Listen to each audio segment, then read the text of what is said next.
Summer 2010 has proven to be a very exciting off-season for the Bridgewater State College Athletic Department, which is planning to open its brand new remodeled Swenson Field, which you see right behind me. The $4.5 million project, which was paid for by student fees, internal college funding, and also by the State Building Authority, will offer an 8-lane track synthetic field, brand new seating for 1,500 seats, and a state-of-the-art press box. The new facility, being constructed by Bond Brothers of Everett, is fully handicap accessible, and an added bonus beginning in the fall is Bears will be able to play under these brand new lights, which you see right behind me. This is a project that's been in the works for probably 7 or 8 years. The track was condemned for competitive use back in the late 90s, so it's been a long time since we've been able to use or have a home for our competitive track and field teams, so this will be nice for them. But as anybody who has walked on the track over the last few years understands, the surface was very dangerous. So now even for the casual user, the surface of the track will be in much better condition. So it will be a project that will serve a lot of people. Then as far as the artificial surface is concerned, there'll be all of our sports, our intramurals, club sport activities will be able to play on that basically regardless of the weather. So it'll give us a whole brand new programming atmosphere that we've just never had before. The flexibility in New England, particularly for having a field that drains well, that doesn't hold the snow and the ice, will be just a great recruiting tool for us, but it'll also be terrific for classes and intramurals and the casual user. So that's what we're the most excited about.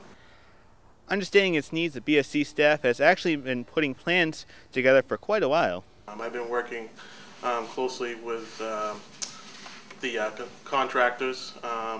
I'm there at the weekly meetings for the building process, basically going through their schedule so that they can maintain the date that they are going to try to hit for our opening, or I guess usage, which we're looking at a mid-August date. But everything's been going pretty smoothly. There hasn't been too many hiccups in terms of things that are going to keep us from that date. Just 8 years ago, BSC Athletics opened the Tinsley Center, a building that has become a staple of the campus and the community. Mr. Harp is hopeful that a new stadium complex will also become prevalent. The thing that we've been very lucky with is the fact that the college has allowed us to have input on how this thing has been designed, and not only how it's going to be used, but how it's been built. And Glenn didn't join our staff until after the Tinsley Center was built back in 2002.